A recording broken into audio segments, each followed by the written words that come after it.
So Tree House Brewing recently put out a great YouTube video on brewing a stout. They included a full recipe. Well, I had a long list of beers that I wanted to brew, but that one looked pretty good, so I fit it in. I brewed a 2.5-gallon batch.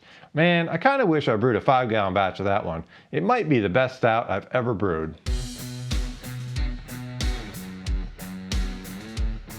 Well, my name is Brent. The channel is Cascades Homebrew. So if you watched my last video on scaling recipes, you did watch it, right? Well, you know that I took a 5-gallon recipe of the Tree House Stout and I scaled that down to brew in a 2.5-gallon batch. So that video also touched on some topics that you may encounter anytime you're brewing some kind of commercial beer. Say, what kind of style am I actually brewing?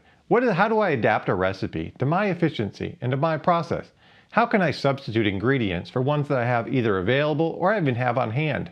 So in my view, I think it's a great video that's a lot of useful information, even if you're not changing batch size. And then other videos you should add to your watch later playlist are the ones from Tree House Brewing. They have a lot of great videos on their channel. Definitely watch the one about the stout framework. So I'm planning a trip to New Zealand next year, and they have some videos about the hop region up in Nelson that gave me some great ideas to add to my list of things to check out. Also, I hope to brew their hazy IPA recipe pretty soon.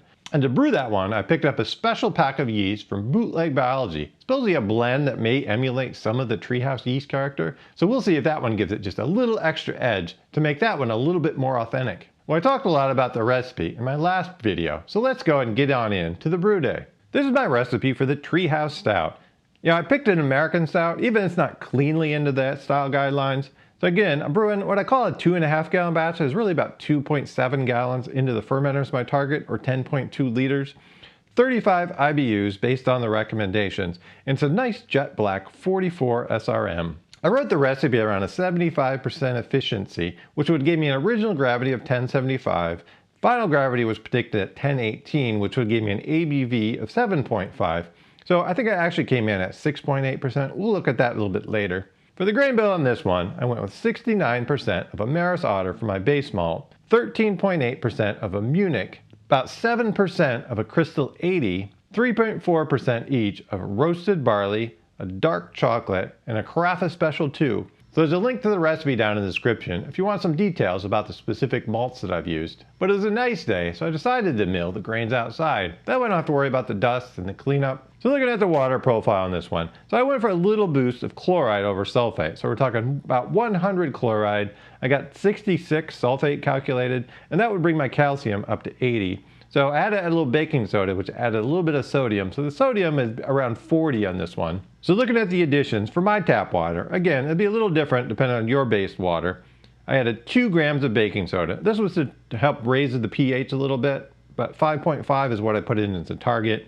I added 1 gram of gypsum, 2 grams of calcium chloride. So again, that'll boost a little bit my calcium, but then give me a little higher boost of a chloride. And then also a Campton tablet to make sure I'm removing chlorine and chloramines from my tap water. Once I have the water up to my strike temperature, I go ahead and mix in the grains. This one's getting a 60-minute mash, target 154 degrees Fahrenheit or 68 degrees Celsius for 60 minutes. The boil time in this batch is also going to be 60 minutes. About 30 minutes into the mash, I take a pH reading. So I've tried a couple different software tools for water chemistry. For dark beers, they tend to predict a pH a little higher than I usually measure. So here I measured just under 5.3. That's fine. It gets me in a good range. I think next time if I brew this, I'll probably add a little bit more baking soda, a little more of that bicarbonate to help raise the mash up. Try to get it into maybe a 5.5 range. At the end of the 60-minute mash, I remove and drain the grain bag and then get the wort heating up toward boiling temperatures. This recipe just has a single hop addition. So at the start of the boil, I added my 0.37 or 10 grams of Warrior to try to give me that 35 IBUs. At the end of the 60-minute boil, I chill the wort down to my pitching temperature using my immersion chiller, and then I transfer the wort into my fermenter. I'm pretty much right on my target volume of 2.7 or 10.2 liters. Looking at my gravity reading, so I'm just 2 points under my target at 1073 for an overall efficiency of 73.5. So that's not bad. I had some concerns with the larger grain bill that might come in my efficiency a little bit lower, With the wort chilled down, I direct pitch 1 pack of US-05 and then place the fermenter in my chamber, starting it off at 66 degrees Fahrenheit. So looking at the fermentation graph, so you see it started out around 66 degrees Fahrenheit or 19 degrees Celsius. As fermentation started to slow, I boosted the temperature up to 70 degrees Fahrenheit or 21 degrees Celsius. And then it was on day 17 that I went in and transferred this one into a keg. Looking at my actual stats, like I mentioned, 73.5% efficiency, which gave me that original gravity, 1073. The attenuation was just under 69%, with a final gravity of 1022, which is a couple points higher than my predicted. So that gave me a calculated ABV of 6.8, which for me is probably about exactly what I was hoping for with this beer. So there's the beer. It pours just a nice jet black color. You know, often with beers like this, you hold them up to light, you see some kind of ruby highlights. This one, I don't see any of that. It's really a dark beer. It's got a nice creamy tan head to it. How about the aroma? It's just loaded with like coffee, chocolate, roasty.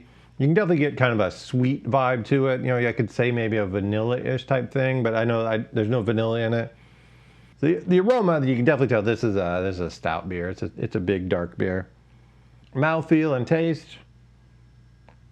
So I know the final gravity was pretty high, 1022. It's not overly sweet and cloying. It's definitely got a lot of full body. It's got a lot of sweetness to it, or at least it's got a good amount of sweetness to it, I'll say. You know, as far as the flavors, there's definitely a lingering, you know, roast character, but there's a lot of coffee, a lot of chocolate. I think the sweetness blends in well. So over the years, I haven't necessarily brewed a lot of stouts. So I do like porters. I tend to think porters have less of that acrid, less of that dark roast. So I think that's why I lean a little bit more on brewing, say, porters. Even though sometimes the line between a stout and a porter is really blurred or maybe even doesn't exist. So this one, like I said, it might be the best stout I ever brewed.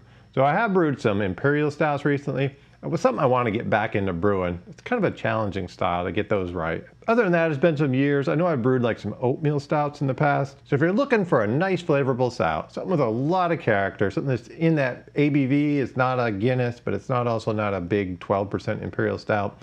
This one, I think it really kind of hits the mark. So this one used some grains that I haven't used before. So I hadn't used that Breach dark chocolate malt. I have used some dark chocolate from like some English maltsters. And I haven't used any of the Carafa Special. So I'm not sure exactly what it is with the malts, but I think the combination, you know, the Munich malt, crystal malt, those 3 different dark grains, they really kind of come together to make a really nice beer. And then one of the questions I had when I was kind of coming up with the recipe, is this really an American stout? What style is it? So I almost think it's like a session imperial stout. A lot of times people give a compliment to a big ABV and they're like, ooh, this drinks like it's a lower ABV beer. Sometimes I think I want the opposite. You know, if I'm drinking a big 12% beer, I want it to really kind of like hit me in the face, let me know, oh, you're drinking a lot of alcohol. There's a lot of calories in that beer. You better be careful. Whereas this one, I feel like you could tell somebody it was, you know, 8, 9, maybe even a 10% beer, and they'd be like, yeah, you know, I could see that. So it's got that character of a big ABV beer. But overall, it's just really a damn fine beer. If you're interested in stouts, check out this recipe. If you're interested in hazy IPAs, well, make sure you stick around. Like I said, I'm trying to brew that Tree House IPA. So make sure you hit that subscribe button. That way you can find your way back to those videos, or make sure you check out some of the other videos on my channel. And cheers!